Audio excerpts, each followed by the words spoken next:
Yeah, g'day everyone, and welcome back to the TryPod Live. This is what you call an absolute scramble of a show, guys, with Origin teams around the corner. Stay tuned for that towards the end of the show. We're actually going to go through our Origin teams. You can see my voice is a little, you can hear my voice is a little bit husky again. Titans got to win. What can I say? We're here to recap Indigenous round and our best bets. Winnie, how are you, my brother? I'm going all right, thanks, mate. I'm relieved to at least go 2-1 on the best bets. We hit a $13 same gamer in Winnie's Kitchen. Should be a good round, really, but I still kind of left thinking what could have been. I mean, mixed matchup lost again, where that's the case. Mixed matchup's not a true multi, so you don't have to get both parts right, but you always have to get one game more correct than the other. And the one I got wrong this weekend was blown out of the water because I liked Cronulla against Penrith, which was probably, in terms of the handicap, probably the biggest loss of the entire season. If you talk about a 3-point favourite gone down 42-0, not too many other kind of 40-plus swings come to mind. I guess the other one would be Cronulla when they were 12-point favourites against the Tigers and lost by 30-odd. So that unfortunately sunk the mixed matchup. And what also kind of gets me is what could have been with some other bets. You know, Cowboys so easily could have been a bet. I mean, we'll talk about Bulldogs. The line went back down to 3.5. If it's 3.5 on Tuesday and I know Sexton's my halfback, I'm reloading with the Bulldogs, but I pass it and then they win by 30 despite being down. I mean, New Zealand was that close to a bet. Then I was glad I didn't have them with all the outs, and they get the outright win over my Finns. So there's probably a few that were left on the table, but you'll always second guess that. I guess I'm probably just never happy. Mate, that's the ups and downs of punting. You can't pick them all. You wish you could, and then there's ones that you do pick, but you don't back it. Plenty of new viewers here on Instagram. That was as high as 700 at one stage. So if you are new to our show, welcome to the TryPod. This is a live podcast every Tuesday to preview the round and every Sunday within 15 minutes after the final whistle.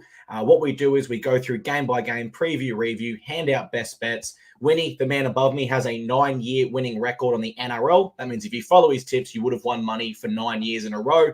And today we've also got a bit of a special episode because at the end of our recap of game by game, we will go through our State of Origin sides. All right, Winnie, let's start at Thursday night, which seems an eternity ago now. The Bulldogs beat the Dragons 44 points to 12. My tip here was Dragons plus 4.5. And I thought that line was a little bit generous as I viewed these sides really similar coming in. I didn't think the Bulldogs were this much better than the Dragons, but this was a completely different Bulldogs side to what we saw at Magic Round, especially in the second half where their energy went to a new level. It was really high. It was contagious for all the different players around. High energy plays up around the ball, brilliant stuff. Whereas last week in Magic Round, I thought they looked really tired and lethargic. The Dragons legitimately showed no signs of being the fresher side, and they were coming off the bye. And that was a big reason why I liked them here, because the Bulldogs, of course, had 3 close games in their last 3 there. The Dragons' second half defense, yes, they had an injury to Jack Bird, just appalling. Possibly the worst I've ever seen in terms of effort, structure, and technique in the NRL. Now, I'm very careful not to criticize professional athletes in technical areas of the game. They will always know more than me. But I think an under sixes player could have told you it was pretty poor what the Dragons put out there with some of their attempts. And it follows the theme of the Dragons season, Winnie. Just inconsistency throughout. So I want to give a quick snapshot of that. They smash the Titans. They get embarrassed by the Dolphins. Cowboys beat them 20 plus. They then beat Manly. Then the Knights smash them by 20. Then they beat the Tigers and the Warriors. And we kind of go, okay, Dragons have found something now. They've ironed out that inconsistency. They then get destroyed by the Roosters on Anzac Day, compete well enough with the Sharks, beat the Rabbitohs, have a bye, and come back and get smashed here. So I just cannot wrap my head around the level of inconsistency we've got from the Dragons this year. What do you make of that, and what do you make of this game? So just touch on the way you led in the show. Yes, 9 years winning record, but I've told you stop saying that because if you'd back my tips this year, you are not winning money. We're down, so we don't hide away from that. Tonight, we're going to go, I'll go extra fast as well on my thoughts. I reckon everyone's just thinking Origin. We are going to dedicate basically the second half of tonight to who we would have picked and also the news that's coming through because there is a rumored Blues team that's out and we can continue to monitor that. If I can, I will even grab a graphic and share it. This game, as I said, I've liked the Dogs. I haven't really wavered from that even when they've had disappointing performances. I talk about them, that's a team that should make the finals. I backed them a Magic Round and they have a halftime lead and a lead by 8 in the second half. control it and get home against Canberra, and you get Jamin Salmon as a late withdrawal in that game. Then a week later, Salmon comes in, scores 2 tries. What else have I said? Like, I don't pretend to know more than NRL coaches, but I just say what I reckon. And how many times have I said Hutchison is not the right halfback for this team? How long will it take the Dogs to figure it out? They put Sexton in. He lays on the very first try is off his boot. They score 44 points. And they were down 12-6 at halftime. That's the crazy thing. You know, I was kind of glad I didn't touch the Dogs halftime. That's the type of game the Dragons want to play. They want to make it ugly. They want it to be tight.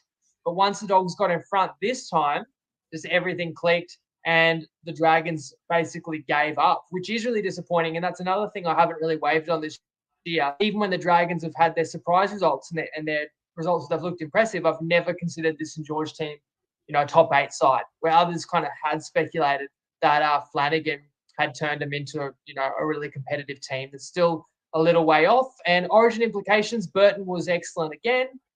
And, you know, Kiraz has been that good and was awesome again on Thursday night that his name's been tossed around. But I think he will just fall short this season. We can talk about who's in the rumoured Blues backline and who we would have picked, again, a little later on. Yeah, I've actually got some different mail to you there. I heard Drew Hutchison was rested due to the uncertainty around that Blues halfback position. So, no. Oh, Madge asked that Hutchison be rested, so he could definitely pick him. Maybe. Bit of mind games there just at play. But no, in all seriousness, Hutchison, great goer, great 14, covers a few positions. But I agree with you. I don't think he's ever going to be an out-and-out NRL 7. And Toby Sexton was the right move for the Doggies. Their attack looked greatly improved. Let's move to Friday night, 6 p.m. The Cowboys get up over the Tigers, 42 points to 18. My tip here was Cowboys at the line. Whilst it did cover, it literally come down to the final pass of this game.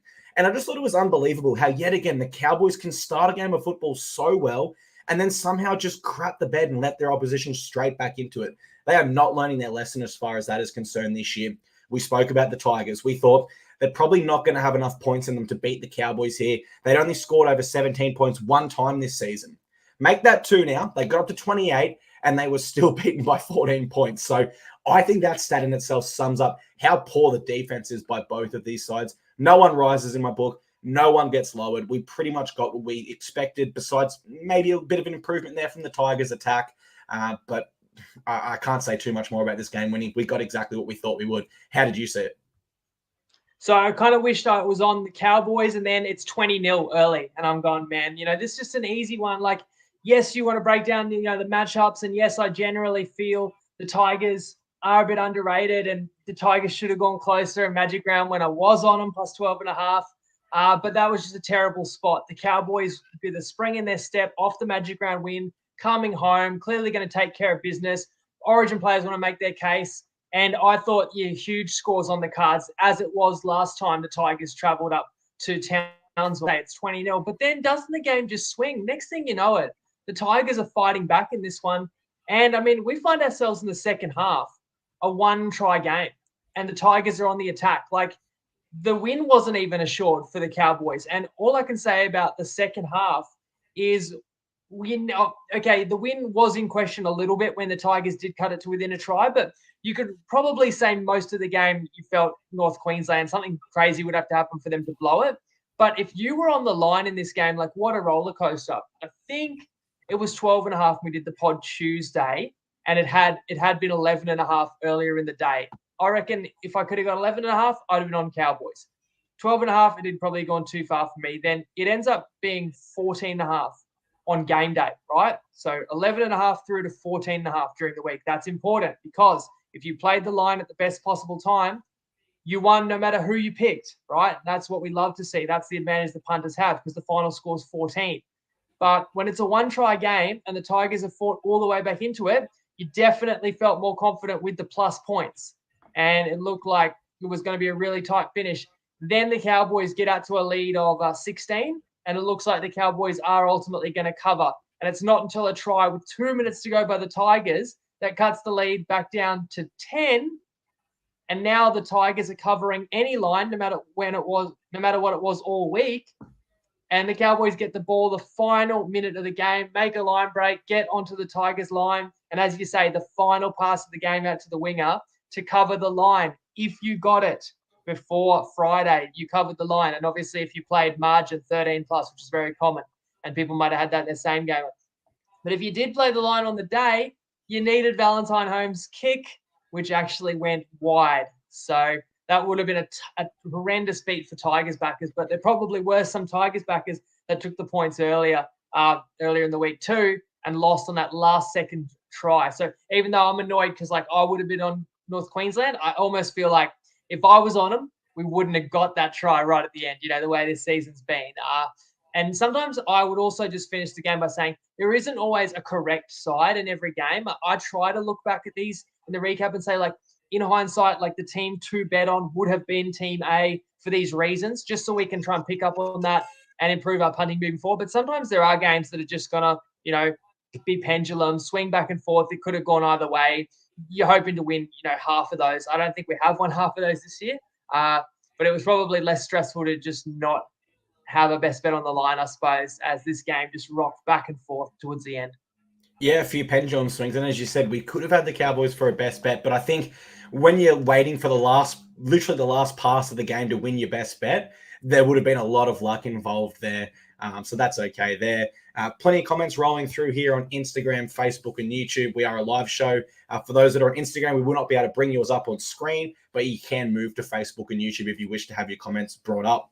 Friday night. Including Colts on the screen, who had 13.5. And he's one of the people I'm talking about that goes down on the final play of the game. That's a gut punch, mate. Sorry to hear that. You would have hated to have got up and made a coffee with 5 seconds to go, Colin. I'm really sorry to hear that, mate. You'd know better if you're on the Tigers, I reckon. Yeah, probably, actually. Alrighty, let's move to the next Friday night game. The Sea Eagles beat the Storm 26-20. Might appear was the Storm, especially once Jerome Hughes was a confirmed starter. When we recorded our preview, we both sort of thought there's a chance he'll be rested with the bye next week. He does come in, and I thought this was a game of two halves. We're in the first half, Manly were really superb.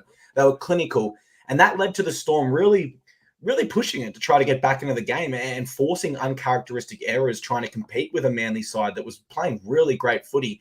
Now, the Storm did manage a try on the brink of halftime, and I'm sure Manly fans at that point got very nervous based on their last 3 games where they have let teams back into the game. But fortunately for Manly fans, the Storm peppered their line. Like, this game went right into the final play of the game, and Manly refused to give up. Incredible grit, determination. You could sense how much they wanted that victory. And although the Storm have won so many tight games this year and won the final moment of games so many times, the body language from the Manly Sea Eagles at that final 3 minutes was so positive that I had a gut feeling they're just going to find a way to get home there, and they absolutely did. So a bland game overall, I would say, but that finish in the final 5 or so minutes absolutely made up for it. And despite the tight scoreline, I think Manly were the better team for majority of this game. How did you see it, and would you agree with that assessment? Yeah, really important game at home. The rival, it hasn't been as great of a rivalry recently, but off the back of Manly losing 2 really tight games in Queensland, it threatened to derail their season, and they lost Tom Trbojevic among that as well. And you're coming into Origin selections, which always kind of hurts Manly because they're a top-heavy side, and they knew their captain, and by all accounts now 2 Origin captains play for Manly, if you didn't hear that rumour, which we'll address later on. But Jake Trbojevic is going to lead the Blues as well. What an important game this was for Manly to get the 2 points, and I thought that was a major takeaway at the end. You could tell how much it meant to them. This game, they definitely circled the wagons and definitely lifted in this. And again, I probably am annoyed for not taking Manly, but one of the bigger reasons to take Manly on Tuesday would have been Hughes may not play. And so Hughes did actually play, and then I thought it was a fair line. And Manly just outplayed Melbourne. One talking point, second half, when the Storm trailed, pretty sure it was 20-14. Harry Grant chooses to take the 2. Now, we have not seen this for a long time. Funnily enough, people can fact check me, but I reckon maybe 15, 20 years ago, I saw a team down 6 take the 2, and it was the Melbourne Storm. And I reckon it was against Manly in a game they won by 2 points. And I remember Cam Smith explaining after the game that they just felt that defense was really tight. Points were coming at a premium. You needed to score twice to win. So there is some logic to that you're down 6, you take the 2, right? If you catch up by at least one more try, those 2 points are invaluable, because if you score one more try for the remainder of the game, if you miss the conversion, you needed that 2 to level. And even if you get the conversion, you needed that 2 to get you in front. However, if you lose the game by a try, you will rue the opportunity to attack the other team's line and maybe leaving points on the table. I could only assume that it was a tactical choice that Manly likes the cycle a bit more. Manly likes to kind of play the rhythm and get fatigue into the game with their style, and maybe Melbourne actually didn't mind a stop-start, so therefore banked the 2 points and backed themselves to come up with one more chance. But it was actually Manly who scored next after that moment, and then the Storm gave Manly a fright with a late try and had the opportunity to potentially level up, but Manly hung on. And of course, DCE was excellent, as he always is. Garrick too, and Tommy Talau, big one, I think, bagging a couple of meat pies as well. Mate, he is killing it on and off the field there, Tommy Talau. And that's sort of kind of the the benefit of, and sometimes to our detriment when we record on the Tuesday at 5:30 p.m. There was the Hughes uncertainty. But then as you touched on the previous game, we got a better line there for the Cowboys game. Or if you were a Cowboys backer, rather, you'd get a better line there. So there's some benefits and some cons to it. Before we move on, there's a comment here on Instagram from James Mackin. He says, "Are you using a voice changer?" No, this is what happens when the Titans win, and I've got to record the same day. My voice is hanging on by a thread. Those that were at the punt party there for Magic Round, they're probably thinking it wasn't as bad as that. That was a horrible way to lose my voice. All right, Saturday Arvo. Roosters beat the Raiders 44 points to 16. We were both really keen on the Roosters this week, and ultimately, I think we both nailed our game analysis of this one. Once the Raiders fell behind in this one, they did manage the try off a kick. I was at the ground. I thought it was relatively lucky, but from that point in the game, it was largely the Roosters where they were just dominant in all facets of the game. Quicker ruck speeds, better contact in defense, better kicking game, more intensity to everything they did. Like, there really wasn't a single area of rugby league that you could say the Raiders did better in this game. But then when you compare the rosters of both these sides, it's almost obvious this kind of result would happen. I think the only surprise for me coming from this game is the fact that Dominic Young did not score. If I told you need to build a same game multi and 8 Roosters are going to score, I think most of Australia is going to put Dom Young in that bunch there somewhere. And he didn't cross the chalk. He was one that didn't score one of the Roosters' tries there. I was very happy when Victor Radley scored the first try, mate. Get that out of the way nice and early. So how did you see this one, Mr. Chef Winnie, Mr. Double Digit, same game multi-man? Let's go.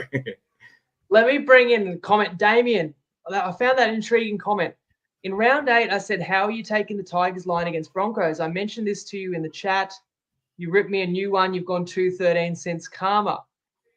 Geez, I have gone really bad since round 8. I don't know about 2-13. I feel like we've won at least 4 or 5 since then. Regardless, we've gone bad. Okay, but to go back to that, I actually think I recall it. I went Tigers first half line against Brisbane. They actually matched Brisbane in the first half, went down, I think, by 10 or 12 at halftime. Remember, there is a try right at the end by Reece Walsh, as well as the Appy one ruled out. Thanks for reminding me.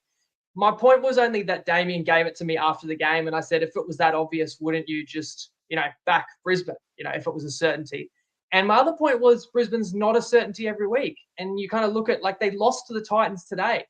They beat Manly by 1 point a week ago, depleted Manly. So that's all I was getting at. I'll try and be respectful to everyone. I hope I didn't hurt your feelings too bad, Damien, if that's the comment you're referring to. I have definitely questioned, have I got bad karma, though, with some of the results I've gotten lately, for sure. But I'm just trying to give everyone genuine advice. Luckily, the advice I gave on Saturday afternoon was, spot on, not only laying the 11.5 with the Roosters and, they win by 22, but Winnie's Kitchen, I came out and gave them out 20-plus in that multi-halftime lead. And Radley shifted to a right edge to score a try. And he walks through untouched, 4 minutes in for the first try. So that set us up perfectly. Not that the multi never looked like losing, because the Roosters were only up. Sorry, I just said, is that score correct? The Roosters won by, 28. I said 22. It is correct. They were up 22 late, is what I meant to say. And the Raiders actually had a try disallowed. The Savage try had a couple of close calls. And so then the multi was definitely in danger before the Roosters ran the other way. Teddy had a field day, doesn't sound like he did do enough to retain his spot in Origin. You knew that this was an important weekend for him, but other players in that position, especially Dylan Edwards, that we'll talk about in the following game that I got totally wrong, also had massive performances. Manu, always so hard to handle as well. And it did seem to me like, although this was sixth on the ladder hosting seventh, there's a clear class gulf between these teams. And the Roosters, off a disappointing loss in Magic Round, came in, quite feisty and look like a team that can win the comp for sure. And the Raiders, I'd have to call it, despite the fact you win a couple tight ones, and I think things went Canberra's way in those games, a bit more of a reality check for Sticky's men in this one. Yeah, absolutely. The Raiders are missing some key men, and the Chooks were, there were some hot Chooks in that one, definitely. Let's move to the next Saturday game. Panthers beat the Sharks 42-0. Now, I can safely put my hands up on this show right now and say I had no idea this was coming. My tip was Sharkies -3.5. I thought that was a line they could definitely cover. And I did note in the preview show that I'm wary of the Panthers' comeback potential and not playing bad 2 weeks in a row, but I expected their response to come defensively. The Sharks didn't threaten them once. They didn't have to respond defensively. They just absolutely pumped them with the ball in hand. This was something else. And where to start for the Sharks? Every time I get high on this team as a genuine contender, they go and do something like this. It's really disappointing. And I got chipped on Instagram this week, mate, when I still had the Panthers as my favorite for the premiership above the Sharks, who I moved to genuine contender. That wasn't enough for Sharks fans. They had to rip me and say, oh, I don't watch footy enough. I don't know what I'm seeing. And it's not the fact they lost, because anyone can lose on any given day. It's how they lost. Now, we look back at the Storm and the Roosters wins, and for me, whilst they're still impressive, I start to question, was there other factors at play? Were the Storm off there to allow them to win without Nicho Hynes? Will the Roosters concede 38 points the next time they meet the Sharks? And I'm left with all these question marks because they come up against the Panthers side, and whilst there are excuses, no Nicho Hynes, the Panthers certainly didn't sit there and make excuses and say, well, we didn't have Nathan Cleary, so this will be a tight one. They literally just reminded us all why they are premiership contenders. It was unbelievable, and I almost feel ashamed that I was so confident the Sharks would cover that 4-point line there. I absolutely doubted the Panthers, and a big egg on my face in this one, mate. The Panthers were brilliant. How did you see it? So my best bet here is Cronulla -2.5. And these are the games I can actually take very well. It's going to sound funny, but this is just how I view it. I know there'll be games I get totally right and will win, pretty easy. And you could even put Roosters in that category, the previous game. And I know there'll be games where I just get it wrong, but it's almost like, if you think of it like a horse race and it's a 2-horse race and you're looking at one horse versus the other, all right, what's the form? All right, who's the jockey? What's the tactics going to be in the race? And then one horse beats the other by 30 lengths. You almost just kind of go, well, everything about the matchup is kind of it was meaningless because something else was just clearly very wrong. Like, it was so unexpected. There's so many teams that have come into matches this season and with a massive advantage in talent and ability to their opponent and don't win by 30 plus, let alone 40 plus. And then you get the Sharks going as well as anyone in the comp. Are they capable of laying an egg? Sure. They had one shocker this season, the Tigers game we've referred to a few times. Luckily, I picked that out. I had the Tigers line that night. Not that I thought Tigers would win by 30, but at least I picked the right side there. And as for Penrith, of course, beware. The good team off a bad loss. Penrith lost on Sunday to the Warriors, but I thought that would be a fairly logical and common narrative that would be picked up by a lot of people. And I think a lot of people are just going to go, when in doubt, back the triple premiers. And I don't think it's that simple. And I had this other theory that I didn't say on Tuesday because I didn't know for sure. I'm going to say it now, even though it's been proven totally wrong. But I really thought the smartest coaches don't really want many players picked for Origin. Like, the less players you get picked for Origin, the better season you may have.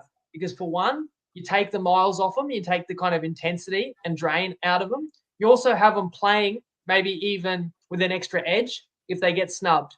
And I almost thought, like, as disappointed as Ivan was after the Warriors loss, where I think he said a total of under 60 words in the press conference, I just didn't actually know if if Ivan would really, truly emphasize this result at this point in the season, because this actually felt like a pivotal game. Madge was in attendance, looking worse than me watching some of these games.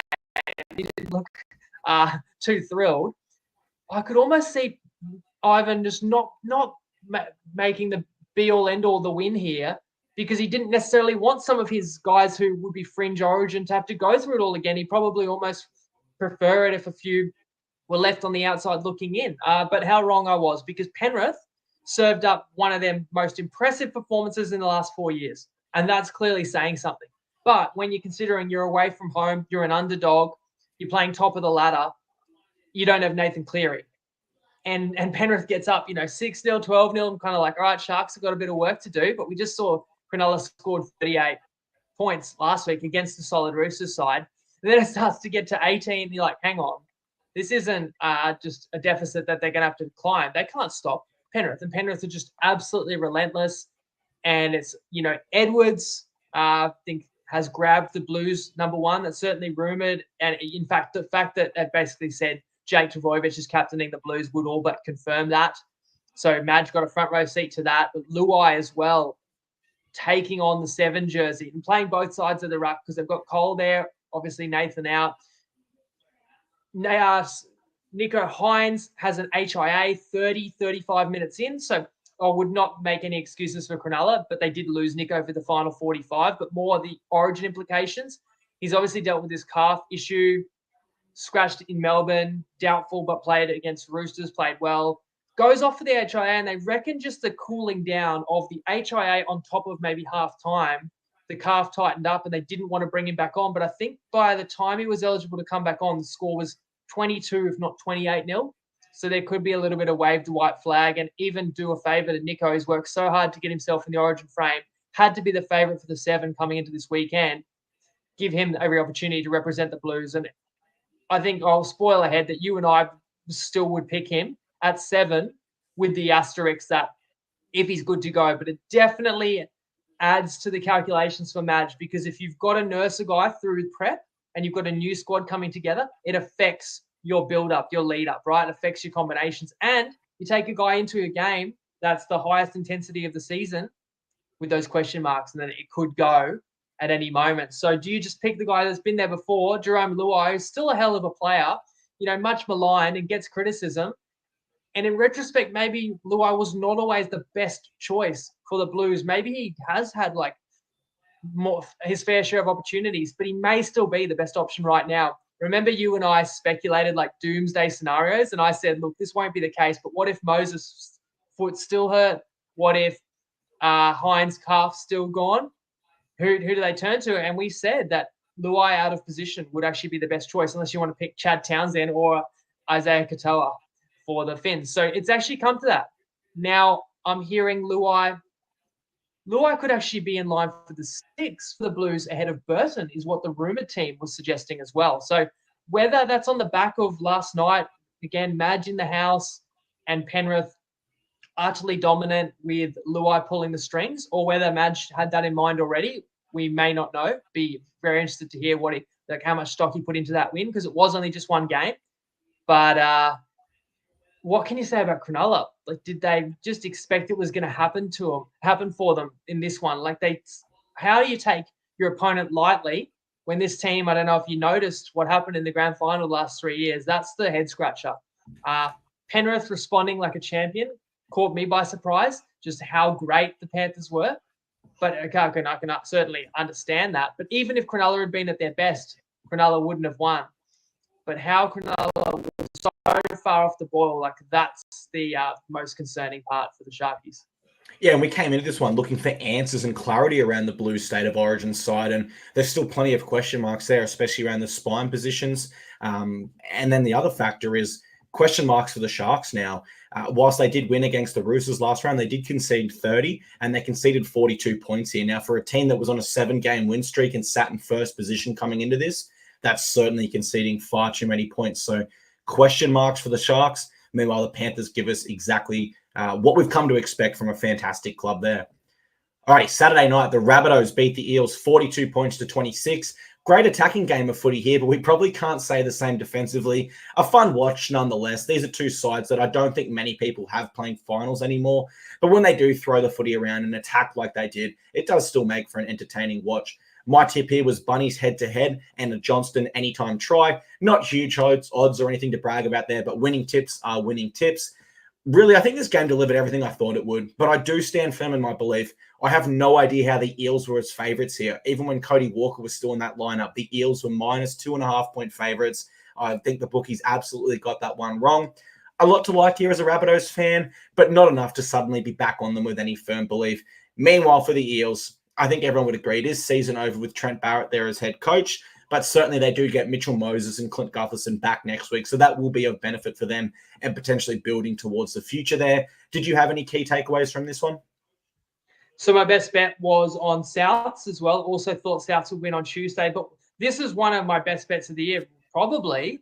I know that it was a high variance game. I definitely agreed with that, and I chatted to some people about that in the comments, and I think some people in the group and in the comments were dead on talking about if you're going to back Souths, you back them with an alt line, or people had said in the group, when Souths finally win a game, they'll win 13 plus because they're the type of team you don't really like them when the acid's on, but when things are going their way, that they can really go their way. And that's ultimately what happens. And you don't really want to best bet in a high variance game because both these teams have interim coaches, both down on their luck. Like you wouldn't have been shocked if either team kind of won this game by 20 points, right? But I just felt like the personnel available to South, they're the stronger team. They've shown me signs of fight the last month where they've been totally written off, and I've tried to say they're not a total write-off team. Indigenous round, and like the Trail's been back a couple of weeks now. You got some star Indigenous players on this Souths team, and the Eels are clearly a mess. And it's a week where you sacked Arthur, but that's not necessarily going to get a positive response from the troops. There's all these reasons why I like Souths. And then a day after I tip the try handicap, Cody Walker's scratched, like out of the blue. One of the most important, influential players to his team in Indigenous round, no less. So we go into the game without closing line value. We don't have a great bet. I think actually the odds was $1.80 to have equal tries or more, and it was $1.80 on the day of the kickoff, which is why I say that's a great bet. If you got the same odds and we thought we had Cody Walker in, no reason to think otherwise, and he didn't play, then we had a catastrophe go against us and still ended up with fair odds, and it still did not hamper Souths. Another game where team actually got out to a 20-point lead. It was just all Souths. Para could barely touch the ball. Souths could barely put a foot wrong. And then the game swings. And Parramatta's the team that scores the next 3 tries. So after Souths were up 4 tries to none, it's back to 4 tries to 3. Now, again, some things went wrong for South Sydney. They lost Jack Whiten. I wasn't sure, Clarky. Did you hear what his injury was? I didn't hear what it was. HIA? He went off. Souths had a head clash. Jai Arrow and Milne had a head clash, and Arrow had to go HIA at one point. Souths had 2 or 3 players in the HIA and Latrell in the sin bin. Now, fair enough. You do a hip drop, you get sent to the sin bin, right? Which is what happened to Latrell Mitchell, and that was right around the time where Para made us nervous. But then in the second half, Offengawi puts on a hip drop and got put on report, but it wasn't a sin bin, which at that point in the game, I think Souths would have run over the top of Para, having survived the period without Latrell, if the fair ruling was made. So I can't understand that one, but there's no point really crying about it or talking about this game for too much longer. Yeah, you're up 20-0, 22-0. There was a little scare, but do you expect anything less with Souths? This is the type of team that's not going to be consistent for 80. And in the end, Souths wanted it more. Souths were better. And despite Latrell off for a period of time, and you lose White and Walker before the kickoff, you still win the game 13 plus, which was a nice way to cap the night. 100%. Now, Winnie, I wasn't being rude there. The New South Wales Blues team just dropped, so that's why I was on my phone. What I think we do is we go through our predicted Maroons sides at the end as expected, but I have sent you an image of that Blues side. I think we get through these next 2 games, and maybe if you could add that to the stream and we can bring it up on screen instead of our predicted Absolutely, lineups. I will. So talk to us about the game that you really want to talk about next, mate. Talk to us about Broncos-Titans, and let us know in the comments what you guys made of this. Equal biggest upset of the season. Clarkie's going to be up and about. Let's give him the floor, and I will tee up the Origin graphic. Thank you very much, mate. I absolutely live for results like this. The Gold Coast Titans, they head to Suncorp Stadium and they defeat the Brisbane Broncos 36 points to 34. Absolutely hearty stuff here by the Titans. And in my opinion, as a long-time Titans fan, one of our greatest wins in history. Now, we did beat the Broncos last year. That was without Tino, and it was also the week Justin Holbrook was sacked as our head coach. And that was a very special win. We spoke on the previous show how that might not actually benefit the Titans because the Broncos are kind of aware of that surprise factor and how they'd need to be another level above. And to be honest, even as a Titans fan, I didn't tip us in this one. I didn't see how we could get to that extra level, missing so many of our star players. We do. We are the smallest club in the league, and we never get our dues. And because I'm such a big Titans fan, at risk of my praise for the side just passing off as obvious bias, I probably don't praise this as much as I should after wins, especially ones like this. Now, no Jaden Campbell at fullback. All halves options with experience and another fullback option in AJ Brimson, Tanner Boyd, and Kieran Foran unavailable. That is majority of our salary cap right there. We had forwards playing in the outside backs. We had our winger, we had our centre, Brian Kelly, move to the other wing and play winger. We had no Jojo Fafita, no Phillips Hammy, no Harley Smith-Shields. So besides Brian Kelly, we didn't have a fit centre at the club. We obviously know about Tino. We didn't have our captain. Who's been our next best forward this year? It's been Jimmy Joloff. He's unavailable as well. Now, dead set, for me, this was another Des Hasler performance, and it was just incredible. Like, I know I'm a Titans fan. I hope those words don't fall short because I'm such a big fan. This was an incredible victory and one of the most famous victories in the Titans' short history. So proud of the team today. Absolutely special, mate. How did you see it, though? So you explained all the reasons why it was so improbable, why I did not see this coming. But just to add to that, these teams met on a Sunday afternoon, and I want to say it was in the final third or maybe second half of the season last year, like in pretty recent memory. And the Titans didn't have Tino that day and were 13-plus underdogs and got the outright upset, which I thought was to your detriment because Brisbane was not going to allow you to do that as well. But then you get into what happened during the game, the injuries early. A young man, was it the fellow on debut? Was it Roberts? You tell Tony me. Francis, sorry, who gets injured, actually still scores the Titans' first try with one arm, right? But the Broncos are up 18-6 after Kelly error. So you're down. It's not even like your game went your way. You're down double digits in this game. The try before halftime was crucial. How often do we talk about just getting those points kind of right before the stroke of halftime? Like that was an awesome team try where the Titans kept the ball alive, shift left to right, offloads, but also that powerful finish by Aaron Clark definitely gives you something going into the half. Still managed to miss a conversion from in front, though. Luckily, that did not come back to burn you. And that's the second week in a row at Suncorp where you've missed from in front in a game that went right down to the wire. Second half, I think Brisbane scores first in the second half as well. And once again, no, I think the Titans, did pull it back, but it was a seesawing affair. But certainly Brisbane got the lead out by a couple of tries yet again. And I thought, right, Titans have had their moment where they've given Brisbane a bit of a scare. The class is going to prevail. And you look at what Reece Walsh could do, actually more so in the first half, where every kick return had to be terrifying for you. And, I didn't have a dog in the fight, but I'm starting to think about Origin, and I do think Reece Walsh is so key for Queensland. And so I'm sure Brisbane fans can relate to this.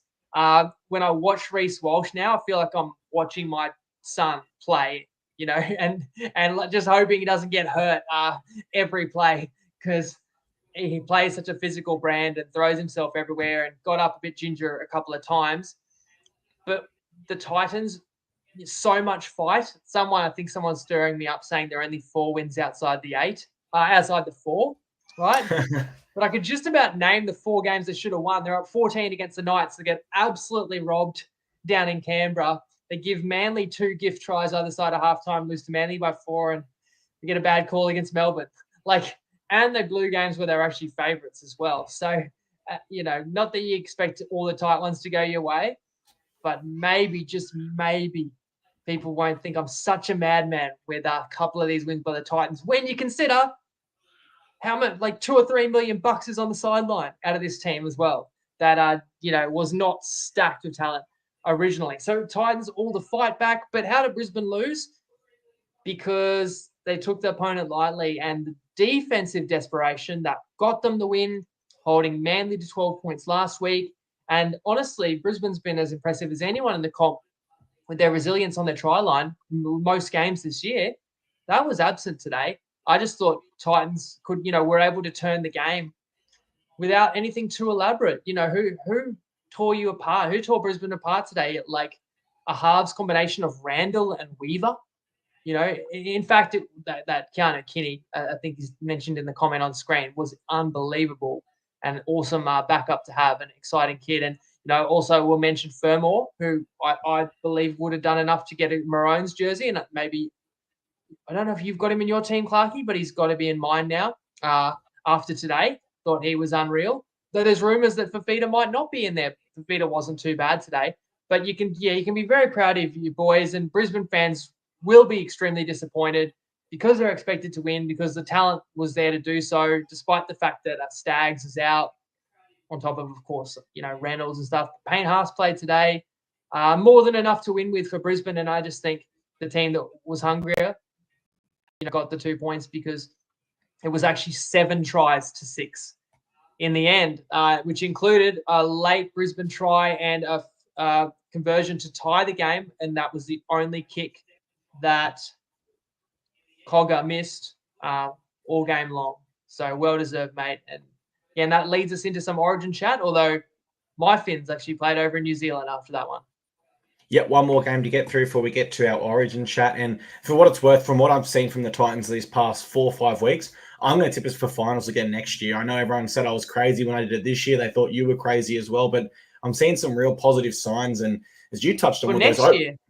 Yeah, for next year, I'm going to throw them straight in the AEDT. AJ Brimson, Jaden Campbell. There's some good players to come back into this team.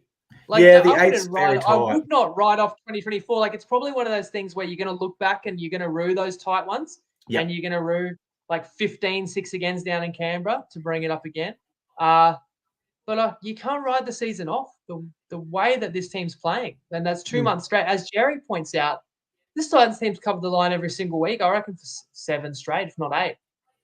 And I think for the Titans, if they hadn't have blown those opening 2 games where they versed the Dragons and the Bulldogs, which at that stage were perceivably 2 of the weakest teams in the competition, we now know that's not quite the case. But at the time, that was the information we had as footy fans. Then the Titans went to a bye in round 3.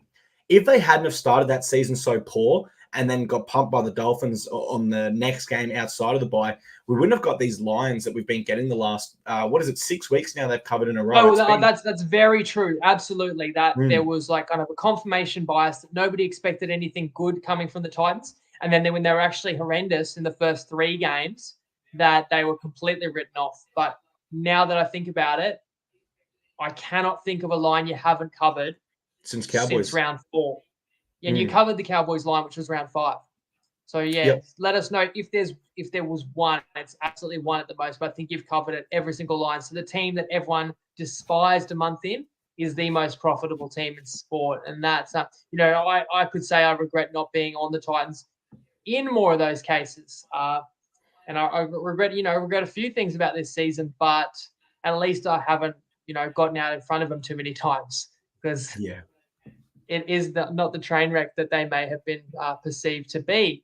And, things weren't what they seemed in the final game today either, because you had 4th playing 13th on the ladder and major outs for the home New Zealand side, who still got the underdog victory. Yeah, man, I think for this game, the Warriors do beat the Dolphins 24 points to 20. Let me start there. For this game, I said Dolphins should win here, but with the people I was watching the game with, I said, even though the Warriors have a lot of people out, the Titans literally just won with a bunch of players out. There's nothing to say they can't win here. And so I did tip the Warriors here in our preview show. They had plenty of players out at that stage, and throughout the week, they continued to lose even more players. So I was super nervous before kickoff. I'll admit, personal betting-wise, I did switch off my tip of the Warriors, and I did go the way of the Dolphins. So I stuffed up there. But the Warriors were missing 1,300 plus games of NRL experience on the sideline. The Dolphins wouldn't have had that in their whole lineup, I don't believe. Maybe Kenny Bromwich, Felice Kafusi would get those numbers up, but for the most part, man, I reckon the Warriors had more experience sidelined than the Dolphins have in their whole roster. Missing an insane amount of players at home for Indigenous round, coming into the bye. They just beat the Panthers in Magic round and shocked them. They now win again as underdogs, and then they go into the bye. So that's 6 competition points there for the Warriors, who I still believe can play finals this year once they get their players back. Brilliant fight for them for the full 80, finding a way to win when they started the game on the back foot with the Dolphins going forward there. And for the Dolphins, I'm once again questioning how the hell is this side now or at any stage of this competition a top 4 side? They simply cannot win games out of Queensland, it seems. And they've been blessed with Magic Round, home games, games in Townsville, games in Gold Coast. So they've had a lot of opportunity to play in Queensland, rather. But the stat remains. Of their 16 wins in franchise history, only 2 have been outside of the state of Queensland. Now, they had a great opportunity here to build momentum into their season against a very underwhelming Warriors side, and they failed miserably. This is a Dolphins side that it seems Wayne Bennett can get them up for games they're not supposed to win, like he did the Maroons in the 2020 Origin Series. But then when they're supposed to win and they're favorites, they just cannot manage that expectation or that pressure to any standard at all. They didn't score a single point from the 27th minute until the 75th minute, when at that point the game was more or less over. Now, they did bring it within 1 try, but I don't think too many people were feeling they were going to come back. They still had momentum against them in that, and they fought hard, they got momentum back, and then their star player Hammer knocks it on, Warriors score the next play. It's moments like that the top 4 teams do not do, and that's why I'm just surprised the Dolphins have sat in the top 4 for so long of the 2024 season. If this Warriors side was full strength, this would have been a bloodbath. They would have put 60 points on this Dolphins side, in my opinion. And I am hesitant to react so big based off 1 loss, Winnie. So I won't say for certain, but I will put it out there. I will not be shocked in the slightest if this Dolphins side goes from top 4 to bottom 4 by the time this competition finishes. That's how concerned I am about their inability to perform outside of Queensland when traveling on the road. I'm sorry, mate. I know you're a big Dolphins fan and you probably disagree with that. How did you see this game, and how did you see that stray comment by myself at the end there? Well, so now I've got to address the Dolphins first. Look, I am a bit surprised, not because I'm a Dolphins fan. I just think what you're saying is too extreme. I mean, it looked like they're going to roll to a regulation victory. Maybe they got a little bit too comfortable because the Finns did lead this game by double digits. Again, it's a 16-6 at one point. Herbie Farnworth looking untouchable. The Hammer's been back a couple of weeks now. Still, so who's still to come back in for the Finns? Like Flegler is a Origin level prop. He'll rejoin the team.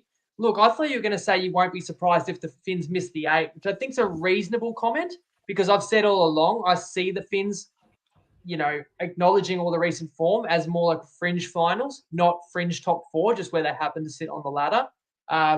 Impressive all the same, some of the wins have been. You just didn't feel there was that level about this team. Winnie, if I can interject quickly, the only player to return is Tommy Flegler, because Tom Gilbert went back this year. Obviously, because you have gotten back Hammer and Herbie recently. So this is close to kind of what their best available side is at this point in time. Bottom 4 is too far, is it overreaction, and that's not what we want to do. And you mentioned that, like, if the Warriors were full strength, they would have won by 60. But the funny thing is, when you expect them to do something is when they don't. And I really talked about this in the last month, that it was a critical juncture in the Warriors season. I thought I pinpointed the game where we'd get the best out of them. And I thought that game was about 3 weeks ago in Newcastle. That was the one the Warriors really needed to win. And while it was only 1 try in it, it was alarming when the Warriors lost that. And I said, to save the Warriors season, they have to win one of the next 2, which was Roosters-Panthers, which looked basically impossible the way they were going with the injuries they had. But actually, as we know, they got the win over the Panthers. And then they won again today. You said 1,300 games. 1,300? Yes. Yep, 1,300. 1,300 games on the sideline. Let's try and name it. Like Sean Johnson is out. RTS is out. Tohu Harris is out. Wade Egan is out. But just like that, just to set the scene, those guys, we knew they were out. But then since Tuesday, AFB was dropped. Nickel Klokstad was ruled out. There's another. Rocco Berry was meant to return, then he didn't play. Not that he's played a lot of games, but he's one of their best players. So you're talking about serious top-line talent. Did I miss any major names? I named about 7 of their best players. So they're also that Wade Egan, Kurt Capewell, and Tohu Harris. Oh, you did mention. I forgot Capewell. Too. You know, the big signing. So yeah, like I actually did like I liked the Warriors in the sense that they were an underdog. I think I looked closely at the plus half a try on Tuesday, and the market was like Dolphins slight favourites, but I was very happy to not be on that bet when the game kicked off today. Like I thought the Finns should win with all those outs. When Tenny's Lesniak shifts to fullback, but then you take away his finishing on the right wing, though he did lay one on and he scored anyway. But just awesome fight back by the Warriors. That's my finishing point. Looked like they just wouldn't have enough to handle the Dolphins. As I said, the Dolphins were running through them with ease, but the Warriors turned the game. Probably should have had a try right before halftime. Really bizarre moment where Bostock drops it, and it's not called that he was interfered with in the air. And I actually think the next touch is backwards by Warriors and then grounded by Warriors, but no one appealed, and it potentially could have even challenged. And then, the key moment later in the game is Warriors are getting a bit of ascendancy. You put up a bomb, Hammer spills it. The Warriors actually able to score a try off that set, hit the front, and didn't look back. So massive, the Warriors, as you say, to go into the bye off a couple of really solid upset wins where they had found themselves down and up against it in both games with so many players out. They can still do things this season. I know there's a lot of Warriors fans now. But one other point to make on this game is that there's a bit of argument in the comments. I don't think the Dolphins, and I'm not saying this is a Dolphins fan. I was happy for the Warriors, even though I was a bit disappointed because the Dolphins have had an awesome year. The Finns did not get the rub of the green in this game, in terms of generally how the ruck was policed. At one point, with like 5 or 10 minutes to go, was like 5-6 against to none, 4 penalties to none. You know, that's the New Zealand crowd, though, man. They are crazy loud. Yeah, you're going to win that count, but to have it that lopsided is tough in a game that finishes with a 4-point margin. My final point actually comes from Jake on Instagram. He said that Tane Tuapiki as well. That's another one we forgot there, who was subsequently out as well. Yeah, so just hasn't played a lot of games, but important player. Very important for them, particularly with how much. And Tamari Martin absolutely stepped up, as Sid's mentioned in the comments there, as he did last week. They don't win these 2 without him. No way. That I think there was a time in that game where he got 3 repeat sets, and the Dolphins went long on all 3, and that kind of summed up the momentum was with the Warriors well and truly with that crowd so loud and vocal. Great work by the Warriors. Let's turn our attention now to State of Origin. Before we get to the official Blues team and our predicted Maroons team, we will be doing an Origin special where we will have special bets, previews, punts. Stay tuned to the TryPod Facebook group for an announcement on that from Winnie, unless you have a date and time at this time. So what we'll do, Clarky, is we'll make our Tuesday show next week will actually be an Origin show. But no one's going to want to hear about round 14 when Origin is 24 hours away. So the show you're used to in a week will be Origin, and then we'll come in with an extra show Thursday night with a little bit of Origin recap, and then there'll be no footy Thursday night, and then we'll preview the round. So that's how we'll do it. So there will be 2 shows next week, but Origin will be front of most people's minds. And yeah, let's talk about the teams now. I'm just Googling, is there any news about Queensland? But they did say the Queensland team might not be named till tomorrow. So we'll just speculate on that one. But Queensland have typically named their team on Monday. And usually in the Blues name their team on Sunday, they name a squad. They don't name a team. So Michael Maguire has actually named a team. Do you want to start with the official Blues team? Yeah, let's put the official team. I don't even think we need to put ours on there. We'll just say what we would have done differently.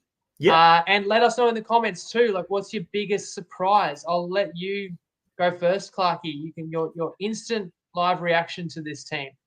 Awesome. All right, you guys can see the New South Wales Blues team on screen. If you're listening as a podcast later, grab up an image. We'll go through it. Let's go through and talk position by position. I mean, we can't go past number 1, Winnie. We've got to start there. Your thoughts on Dylan Edwards over James Tedesco. Did you have it that way? Yeah, I thought you had to pick Edwards. I did pick him in my team. I just think is the player that's in greater form. I thought there was a little bit of slippage from Teddy last year, and it's tough because he was the incumbent captain. But you kind of go back to like Teddy captained the Blues to what the last 2 series they lost.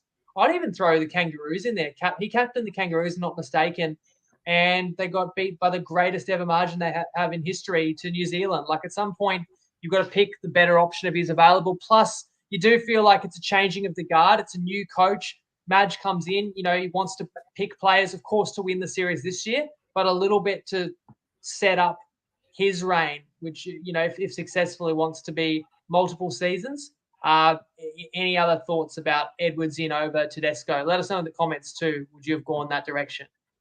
Yeah, I'm a little bit surprised by this one. Now, I did have Dylan Edwards in my rolling predicted Blues side throughout this entire year, but just this round, I did change it to James Tedesco. I just felt with the injury cloud over Nico Hines and an uncertainty around who would play 6, I had Teddy in there because I feel he's more of a creative fullback and he can create for others around him, whereas someone like Dylan Edwards is more of a consistent fullback that's going to give you big meters. But when there's uncertainty around the halves with injuries, that's why I leaned the way of Teddy. But Dylan Edwards, I don't think there's a player in history that has earned a Blues debut more. I seriously don't. This dude could have been there the last 3-4 years and it wouldn't have been unfair. The Wingers. last thing I would say about it would be, I think Edwards' form is superior. I think he's basically undeniable. But if you had him close enough, there was an argument that Teddy's been there so many times. He is a great leader and has so much experience. You could pick him if you thought that those were the edge. But if you felt the gap was sufficient enough that you just need to pick the best player at such an important position, I think Edwards is the right choice. Let me run through the outside back so we don't have to touch on too long. But what stands out to you about former Penrith teammates To'o and Crichton play on one side? We'll presume that will be the left side. Yep. But it actually could be either because I've seen To'o and Crichton both play left and right. I'm just guessing that Lomax may favour the right wing. On the other side, Swali'i is at centre, but Swali'i has played left centre for the Roosters, so it could be flipped too. If we assume that Crichton and Swali'i play the same position they do for their clubs, then it would be Swali'i left centre with Lomax left wing and Crichton right centre with To'o right wing. And I think as well, when we talk origin, and particularly in the outside backs and the centres, historically we do see a lot of fullbacks selected in there. And I think an element of that is the versatility, being able to shift a fullback if there is an injury. And that's what Joseph Suaalii provides. However, he doesn't even play centre at Clubland. He plays wing at Clubland. And I know that that's ironic to say because I just said having a fullback in the centres helps, but I just don't think Suaalii is the best option there at centre. I had Jesse Ramien for the longest time. I thought about it more and more as it came towards the deadline today, and I actually did switch that to Latrell Mitchell just because he has been there before. And as Andrew Johns said, when you're struggling in Clubland, sometimes going into that origin setup and being around great players reminds you of who you are and gets you back to that form that you need. And Latrell Mitchell certainly seems like a player that could do that. But Joseph Suaalii, as a Maroons fan, I like it, mate. Zach Lomax, a deserved spot on the wing there. Brian To'o and Stephen Crichton, they select themselves. There was no way you'd leave them out. When you say as a Maroons fan you like it, do you mean just admitting that you're a Maroons fan but you like the team, or you like it because you think it's a mistake? I think it's a mistake. I think no, I don't think it's a mistake. That's too harsh. I think Jesse Ramien was a better option if you wanted an out-and-out centre that's in form. And I think Latrell Mitchell was a better option if you want someone with experience that can shift to fullback if you require. I think that both of them in that respective debate trumps Joseph Suaalii, but I don't think it's a bad selection. And we acknowledge we are two Queenslanders talking about the Blues. And I picked my team as well, so I'm going to refer to like who I would have had. I tried to pick the team that I would least like to face, just from what I observe watching the footy every game. But again, it is, we're not Blues supporters. I looked at the Blues back line like this. I thought Stephen Crichton, I have to have him, and To'o I have to have. And to me, I was like, that's my right side. So then I was looking like, who's my left centre? And so Ramien was in the mix, but Ramien does play right centre. I suppose Crichton is so versatile that he could have been able to shift. I also would have picked Latrell Mitchell. I felt like I saw enough out of Latrell the last couple of weeks and even last night that I would have given him that left center spot because I think he's the most dangerous player. I think he's played enough rep level at that position that he can play in the front line. Even last night was Johnston went to fullback when they lost Whiten, and Latrell actually played 6. And I actually feel like Latrell gives you cover in the halves for that reason. However, I can understand the new wave. Now, to correct something you said that Swali'i is playing wing for his club, I mean, he has played wing when Tupou was out or when Dom Young was suspended. But full-strength Roosters, Swali'i is the left centre because obviously Tupou's outside him and the other side is Manu and Young. So I'm all for picking Swali'i. I didn't personally select him, but I think he's that talented, that powerful, and I don't think it's a wrong selection. And I did pick Lomax as my winger, as you did. I thought his form was pretty much undeniable. Strong carry, playmaking winger, but particularly the aerial prowess. I think it's such an important part of the game these days. And in fact, like that pairing of Swali'i and Lomax, they're going to snare a lot of high balls. Let's move to the halves, mate. It looks like Luai is picked at 6 when most everybody thought that would be Matt Burton's time. And Nico at 7, no doubt with an asterisk about the calf, but he'll definitely go into camp. And that's probably the biggest thing to talk about here. I don't think anyone's shocked or upset that Jerome Luai and Nico Hines are named as the halves there. It makes the most sense based on what both players have done in Luai's case for the jersey before and in winning 3 premierships, and for Hines being the best, most informed half that is available to the Blues right now. The big question I have from this is, if Nico Hines is unable to overcome this calf injury, you can see Matt Burton and Luke Keary there as 18th and 19th man. My question is, would you move Luai to 7 and have Burton as your 6th, or would you bring Luke Keary in as a halfback and give him control of this side? I probably would lean to a Burton and Luai combo because they have played together for the Panthers. How do you lean if Nico Hines is unavailable? Yeah, absolutely. I would definitely pick, because you've even got the issue with Keary. I know it doesn't really make sense. Like if he's medically cleared, but he just seems more susceptible to concussions as well. And I do kind of feel that while Cleary's had awesome moments this year, I kind of feel like his time in the rep arena has passed. So if Hines, the calf is just giving him issues through the prep, they don't want to risk it, or he's medically ruled out, I'd absolutely would go Burton and play Luai at 7. And if you've got any question marks, can Luai play 7? Those have actually been answered in the last 3 weeks since Nathan's been out, really. So I actually thought they would go that way, potentially. I'm surprised Burton is on the outside looking in at this point. Especially because Burton's kicking game is able to really change momentum. There's not a bomb like he's in the game where the outside backs and fullback genuinely have to decide, do I catch this or let it bounce, and potentially do make errors. And in Origin, where the teams are so tight, the intensity is so tight, oftentimes the only way to change that momentum back in your favor is through your kicking game. That's why players like Andrew Johns and Jonathan Thurston are remembered as greats of the arena. They were able to do that. The front row of Jake Trbojevic, Reece Robson, and Payne Haas. Suppose the only thing we need to discuss there when he is Api Coruscant. Did you have him as your 9 or 14? Absolutely. I think Coruscant's arguably the best hooker in the game. I am shocked, actually, that Api's not in there. As you said that, I was like scanning the bench because I just thought I'd read his name. But you're right. Like, he's completely omitted. I did not have Robson. So I had Api. And I actually thought if you want to employ the tactics that we've seen Penrith do with Mitch Kenny, we saw New South Wales do last year, you want to put someone else in there for the contact to absorb the sting out of the game, the first 20. You've got McInnes, who can clearly play dummy half and may play some dummy half, but McInnes has been named as starting lock. So anyway, I definitely thought Api should play the bulk of minutes at 9. Madge doesn't have him in the team at all. Robson, I didn't think his form has wowed me this year. I guess Egan wasn't available. Well, who else? I'm trying to think. Was there any other? No, I suppose. There's Damien Cook, really, but with the South. Cook's like, again, kind of a guy whose time has passed. No, I just thought it would be between Coruscant and be able to be spelled by McInnes. So, and I thought maybe Robson gets picked, but only in tandem with Coruscant. So I am very surprised about that. And then, I've got to be honest, I did not have Jake Trbojevic in my 17 either, and I completely get it. He will not let you down. great character, great leader, great person, the type of person you want to be your captain. But I think it's a mistake. I think your captain has to be one of your best players, your players that you pick first, and they're undisputed in their position. Where I really am not sure if Jake Trbojevic is among the best 3 props available to New South Wales. And if he is, because of intangibles, I still don't believe he's one of your best players, nor is he going to be on the field the whole time.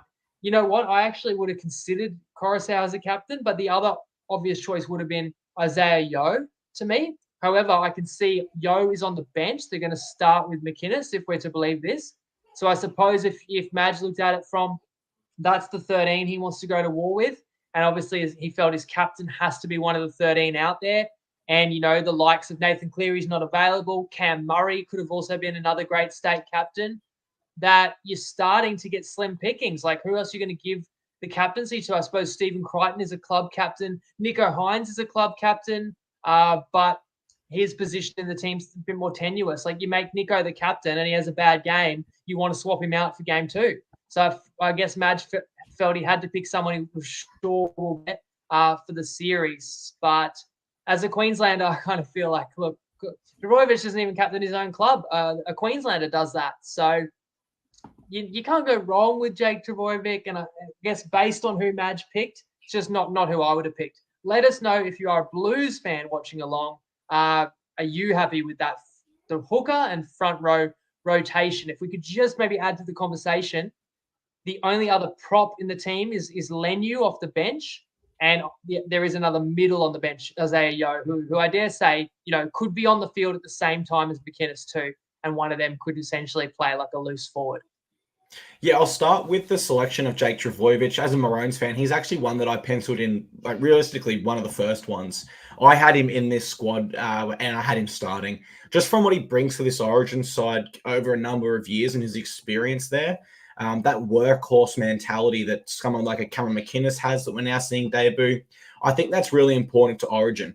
One of the other things I think that's important to Origin and why I think it's a big miss not having Api Coruscant here is, of course, he's played at the Panthers before with other spine members that include Jerome Luai and Dylan Edwards. And so I think if you're going to have those two there, then you do have Api Coruscant. Now, admittingly, I didn't have him at 9. I had him at 14 coming off the interchange like he had started to do in his final year at the Panthers with Mitch Kenny starting. I thought Robson could get through the tough stuff and still give you enough in attack. And then Coruscant can come on when the Maroons middle forwards are fatigued and really draw up that connection with Luai and Dylan Edwards to create points. So I do think they might have missed something a little bit there, not having Coruscant anywhere in this team at all. Moving on to the back rowers, Winnie, we've got Liam Martin, Angus Crichton, and Cameron McInnes there at lock. Anything you like or don't like there? McInnes at lock over Yeo is a curious one, but I do get it as well. And there's a link up that the way he plays alongside Nico Hines. Like there's a logical, first receiver versus lock tandem, as opposed to if Cleary was available, then I'm sure Isaiah Yeo would be starting. And I would have definitely had McInnes in my team. I thought McInnes off the bench, he covers 9, covers prop, and covers lock. Understandable. Crichton and Liam Martin, absolutely. They were both going to be in my team, and Liam Martin had to start. For me, I actually think I went Hamole Olakwatu, who has deadly right edge second rower in the comp at the moment. So I would have started Olakwatu, but he's on the bench there. And I guess the other second row I can mention now, Hudson Young. I did also have him in my 17, I think. He's made for Origin. Didn't have a great returns last year, but actually had an injury in the game, which is why he played a limited role. And I also think you need contingencies in Origin, and that's something we haven't talked about yet. Maybe we'll talk about contingencies, like what do you do with injuries after you probably have your say on the back rowers. Yeah, man, I think for the back rowers here, no surprises for me in this second row of Liam Martin and Angus Crichton. I think that's logical and makes the most sense. Martin's won 3 comps. Crichton is the informed back rower of the competition. Where I do question is the selection of Cameron McInnes over Isaiah Yeo, because up until this year, Cameron McInnes has been a specialist bench player for the Sharks. And I think he's done that for the Blues. Not only could he have done that and brought that energy from the bench like he did for the Sharks when Finucane was there full-time lock, but then you also have the option to bring him on at 9 and give Reece Robson a spell if you absolutely require. I just feel that if Robson's not quite performing at 9 and the fatigue is starting to get into the middle, shifting Cameron McInnes there, who will be equally fatigued from playing lock, probably doesn't help too much. Additionally to that, what does Isaiah Yeo bring from the bench? We've rarely seen him come from the bench in the past, I want to say half decade. Now, we know he's not an energy player. He's not an impact player. And he's not someone that's going to come off the bench and have that big hit up or that big tackle that motivates and uplifts his team behind him. He's a consistent 80-minute workhorse like a Jake Travojevic that is starting. So I do wonder what's going on there and if that is the way it will line up. Additionally, we spoke about connection and cohesion and chemistry, playing with players Dylan Edwards, Jerome Luai, Isaiah Yeo. Isaiah Yeo is he's essentially a spine player for the Penrith Panthers with their system. Maybe Madge is cautious where in previous years when the Blues had Cleary there as well, it was too much Panthers football and it didn't really work. Maybe he's cautious of that, but I do question that selection as well. Overall, the bench, Isaiah Yeo, Hamoli Olakau'atu, Spencer Leniu, Hudson Young. I like Hamoli Olakau'atu there. I think he'll bring a lot of X factor from the bench, which is something you need in Origin games where it is typically low scoring, especially in the opener. Spencer Leniu, I do question. I would have preferred Terrell May, someone who's in better form and has played more club football this year. I don't think Spencer Leniu is a bad pick. He's been brilliant coming off the bench for a number of years, but I am a firm believer you need to earn your Origin colours. And let's be honest, Spencer Leniu is someone who has not earned his Origin colours. Racially abused someone, copped his suspension on the chin, has undergone that suspension. Fair play there, but I think he's only played 1 or 2 games since he's come back. For me, that's not deserving your Origin spot, and I think Terrell May was more deserving there, but I still think it's a great selection. Spencer Leniu will bring that energy. Hudson Young can play middle, can play back row, kind of in form. I would have preferred another big bopper there. I can't think exactly who I had there, if I'm honest, but I didn't have Hudson Young. I had him as 18th man. I had him close to the squad, but not quite in. What do you make of that Blues bench? Yeah, like I would have picked Stefano Utoikamanu over Leniu. I'm looking at whether you had Stefano on your bench. So that was probably your choice as well. I had Junior Barlow over Jake. Again, like I felt like the props didn't really pick themselves. I felt like who else is out there? Like even a Daniel Saifidi. I was looking at Paseka's eligibility, one of the form props in the comp, but I understand he's not eligible for New South Wales. Or he is? Yeah, he could play for the Blues. Because he's Tongan, right? But because he that's hasn't played for the tier 2. Kiwis. Yeah, exactly. Yep, you got it. I looked it up and I didn't see he was eligible. So there you go. Like that's even another maybe outside the box option. And the other guy I could have picked, but his team struggled, but he was great yesterday, is Keon Kalamatangi. Yep. It might not be really his fault that Souths have struggled so much. And if you pick Kalamatangi, he's pretty good on your bench because he can play lock. You could easily play him prop if you needed to for a spell, but also covers an edge. And hooker winning. Played hooker for Tonga in the World Cup, so he can cover hooker as well. That's right. But Leniu, you understand that's just that aggression, and you don't need big minutes out of everyone on your bench, and he's going to come in there and play that firebrand style. And what was clear to me when I was looking at who New South Wales could pick was there's a wealth, an embarrassment of riches at back row, and less obvious form leaders so I thought usually I want kind of 2 or 3 middles on my bench, and I might only need 1 second rower on my bench. But because this team is kind of stacked with second rowers, you can see Hudson Young and Olakau'atu on the bench, and I had 2 back rowers on my bench. I think I had Crichton and Young, on my bench where I started Olakau'atu. But I think that's fine because I do think Martin can easily play in the middle. He can shift in if you were to bring one of these guys on. I also think, just to talk contingency, final point, with HIAs these days, more than ever, you're almost certain that someone from 1 to 7 is going to have to leave the field at some stage. And so what do New South Wales do? And I suppose Hudson Young can play centre, Angus Crichton potentially also. And then as long as you've got somebody who can play centre, you have Stephen Crichton who's at centre, then he could play anywhere. He could play wing. He could play fullback, if required. So I suppose that as could Swalini too. So I suppose you didn't need to pick a backline player as a bench utility because you'd have no game plan to use them, and you can just shuffle. As I said, a second rower moves to center, and everyone shuffles out. If you lose a half in this game, maybe like a Stephen Crichton has to go in and play 6, something like that. And if Burton is your 18th man, then, if you lose someone because of foul play or whatever, then, someone like Burton could come in. That's how I think the Blues, that's the plan at least. So it's not the exact team I would have picked, but we didn't know with a new coach coming in. That's our instant reaction to it anyway. Let us know your final thoughts, guys. And Clarky, anything else you got to say, or else we just do 5 minutes on Queensland? Let's move. Happy to move to the Maroons, man. We've been going for an hour and 15 now. So I won't actually predict what Billy will do because, he's got his own method. He's surprised me before. And some rumors have come out. Like, I think some of the players that I've picked won't be right, but I just picked what I thought would be the Maroons' strongest side, as you did, Clarky. Let's just see any comments. Yeah, how did Lenu get picked? Need to find a place for Burton and Appy, says Ryan. Undertaker saying Barlow's a slug. I get it. And his team wasn't informed. Like, I just thought there was much for muchness. There was, like, on several middles. And look, throw Barnett in there as well, who actually is 20th man. And Begeni says Kalamatangi's been shocking. I just think he's a victim of a team that's not in form. And I thought he was about South's best last night. And I know he could do a job very close to getting a Blues debut before this year too.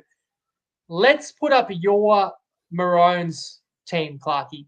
And I'm just going to give my instant reaction. So you've gone Dave Fafita, fair enough. Left edge. You've gone Fotoaker at captain, is a bit bold.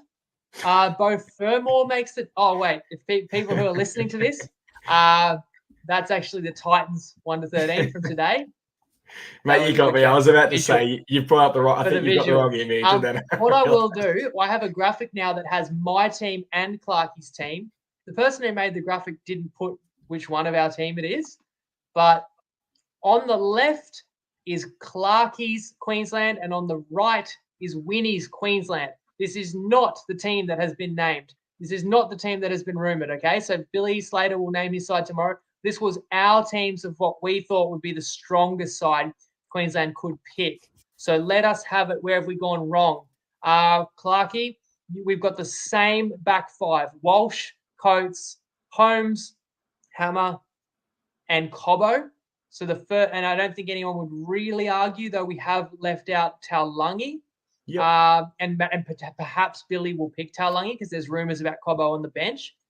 But the first point of contention, I think you're going to be on the same side as Billy. You've picked Dearden at 6. I did actually go Ezra Mam. I think there's a great argument for Ezra Mam. In a big game last year, he played as good as he possibly could for the Broncos and was, millimeters away from a Clive Churchill medal, realistically. If Broncos win, he is your Clive Churchill medalist. The reason why I've gone Tom Dearden is he's been there before, first and foremost, and he has won there before. So he does know what to expect from the Billy Slater system and structure there for the Queensland Maroons. Further to that point, I actually think Tom Dearden has been the most in-form 5/8 of the competition so far this year. I've really loved his form, and although Cameron Munster was never a question, if healthy, that he was going to be there, Tom Dearden has certainly locked himself in as that 6 long-term, or potentially 7, depending on the future that Slater wants to take it. And then I think Ezra Mam will be your long-term 6, and that really leaves between Sam Walker, whether either he's a 7 or if Tom Dearden is your 7 there. So both are players of the Maroons' future. I suppose that's the point I'm trying to get out here, but I have gone with Tom Dearden at this time. And Dearden maybe just did enough on Friday, was one of the Cowboys' best. Attack has not been the issue for North Queensland, and I totally get it. Like the history, the trust there, defensively as well. That's the way Billy sounds like is going to go too, since Munster got injured. I thought, man, because I thought he had that higher gear, that higher level of ability that could scare the opponent, like we saw in the grand final last year. I also thought Walsh is your focal point of your attack. Mam and Walsh, they're going to link up predominantly on the left side. There's that club connection. In Origin, you might only need to score 2 or 3 tries to win a game. I could just see a moment of brilliance between Mam and Walsh, that could be match winning, and that could be the player New South Wales less wants to face. But that's why I went man, but it was really close. And it does sound like Billy will go with Tom Dearden. If I put up, that's the confirmed Blues team. If I put up our personal Maroons teams, I'll talk through kind of the front row. We both got Lindsay Collins. You went Hunt, I went Grant. Look, Hunt may well start at 9. We both swapped them 9 and 14. I just put Grant there because I think I want Grant playing most of the minutes at 9. But, understand that rotation there. And then I went Cotter, front row. You've actually gone Carrigan. So talk us through that choice. You've partially put Carrigan as a prop, maybe because you feel Queensland's slightly thinner on props, you wanted to convert, but also so that you can open up a starting lock spot to Jermaine Hopgood, who I did find a position for, but Hopgood's on my bench.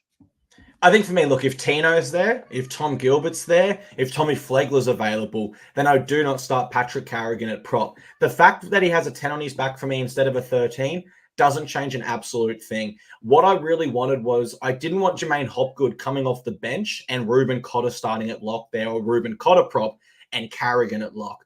I wanted to leave some explosiveness and some experience off the bench there, and that's why I opted to start Jermaine Hopgood. Because you're right, these Origin contests are so closely contested, and 1 or 2 tries is often the difference, especially in the opener. And I'll just hate as a Maroons fan to be locked in a really tough arm battle, or an arm wrestle rather, with the Blues, and then we're going to go to a bench of Jermaine Hopgood on debut. I'd rather start him, and if things aren't going to plan there, or if Carrigan needs a blower, then we can bring someone like Ruben Cotter, who is an absolute gun, into the middle there. So that's why I went that direction.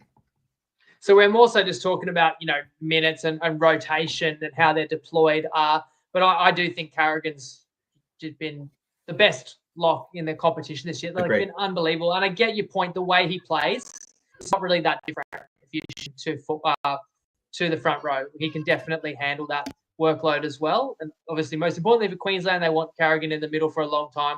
I thought same with Hopgood, like he covers 13, but you can play him as a prop if you need to. But I love that he has that offload in his game that can break open the game. Look, we've both got 2 middles on our bench. So you've gone Cotter and Fodawaker, who captained the Titans to a great win today. And I also thought had to be in the team. Titans player of the season last year, and adds that punch from the bench. So I also had Fodawaker on my bench. And as I said before, I've got Hopgood on my bench. You've got Cotter. They've kind of swapped roles there, but we've both got the same second rowers, Nanai and Fafita. Right, Fafita left, Nanai right. But the rumours today is that Fafita won't even make the side. So I do not know. I reckon the man that I've picked on the bench as my one kind of edge forward is Bo Fermor could take Fafita's spot. Such has his form been, including in the upset today. But I was close to giving a position to Jaden Sewer. He was also really in my calculations, and Sewer gets the kind of edge forward spot on your bench. I'd say, Queensland's come off back-to-back series wins, same coach. You and I have pretty similar teams, and we obviously picked completely independently of who we would like, but you don't have to make as many changes to a winning team. So there wasn't probably not as many points of contention to talk about. But any other observations you've got from the sides we've picked? I love your inclusion of Bo Fermor there on the bench. I think he's someone who covers more of a back row centre option off the bench. The reason I went Jaden Sewer for the Origin opener, I keep harping on about it, low scoring, tough contest in the middle. Sewer can play in that back row, but I'd also feel comfortable if he was playing prop or lock for rotational minutes there as well. And as you touch on, our lineups are very similar. The differences mainly come around how we're rotating our middles. But apart from that, and apart from the hooker scheme of what we've gone for there, the reason I went Benny Hunt instead of Grant starting was just I feel like Grant's more explosive off the bench from hooker than Hunt is. And I feel like if Hunt has that rest on the bench, he can then return as a 13 and offer a second halfback kind of style there, which could be inducive to some more points there for the Maroons if they need down the final stretch. Let's say they were behind by a try, then Benny Hunt would be a bit more fresh coming into that lock role, having already done his part at hooker. But you're right, man. Our teams are so similar. It's mainly our differences are around rotations in the middle and our edge forwards. Again, my team, Winnie's team, is on the right. Clarkie's on the left if you're viewing. Let us know in the comments, would there be anything you would change? Again, this was not our prediction of what will be named. This is who we liked, just as a discussion point. I have read the rumor that Cobbo could be picked from the bench. So that probably leads me to the final point. What's your contingency? If someone in the back line gets injured or has to go off HIA, I'm looking at Queensland. I'm looking at, could Ben Hunt play centre if he had to? It obviously covers your halves. But you've also got Nanai, who I think could easily shift one out and play centre. And Fermor on my bench would cover that, would be an option there. And then as soon as you can shift someone to centre, just like New South Wales, well, then you've got the Hammer and Val in your centres. And then obviously they can shift one out or, fullback if, heaven forbid, something happens to beautiful Reese. However, because more than ever players are having to be removed from games for injury or particularly HIA, maybe Billy feels like he actually needs a backline player on his bench. I feel like Brimson would have been the perfect choice if available, but he's injured. So Billy's looking at Cobbo maybe covering 1 to 5 and maybe also feeling, if this is true, that he's picked a lot of players that can handle a lot of minutes. So when he's looking at his ideal rotation, he's not actually seeing the need for 4 players to rotate too many of his forwards because he wants to leave a lot of those guys out there for longer stints. Therefore, you do pick that backline player that gives you that more specialist in the what's really a likelihood that you lose someone along the way in the outside backs. So yeah, I'm very curious to see. Like, I'm hearing Billy will pick Dearden. That's fine. Very curious to see who his starting second rowers are then, if it's true he's not picking for feeder, and what the bench will look like if it's true that Cobbo, obviously if Cobbo's on the bench, Taulagi must be in the wing. And then Billy might be going with that Cowboys combination of Taulagi beside Holmes, which is the combo that won the series last year, right? But is there any other kind of rumors you've heard? You've got your ear close to the ground. Anything else you're going to speculate about who Billy will pick rather than should pick?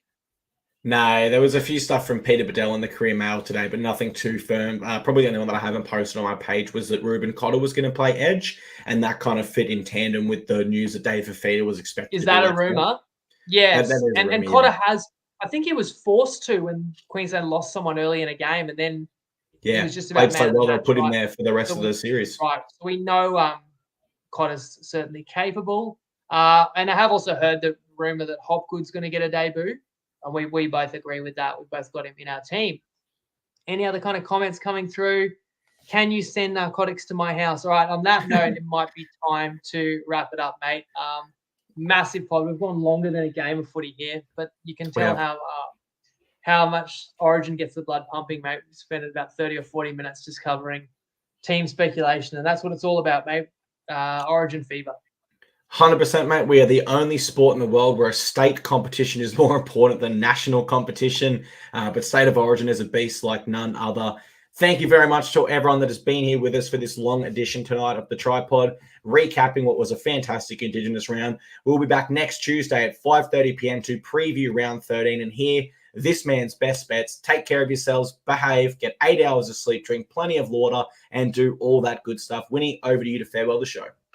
Thanks again, as always, to everyone that tunes in. Yeah, we'll see you in under 48 hours. I actually do like the abbreviated rounds with no Origin players. I feel like you get a glimpse at some of the other players that are on the fringes or coming through. And I also like the challenge of trying to predict how the games will go, because I feel like a lot of uncertainty, a lot of new factors is in our favour, because it makes it harder for them to set the correct line. So historically, I've always liked these rounds. At least I'm going to go into it at 2-1. We've got a long way to go to kind of redeem what's been such a bad couple of months leading up to today, but all we can do it is 1 week at a time. So have a great start to your week, guys, and then we'll see you on Tuesday night.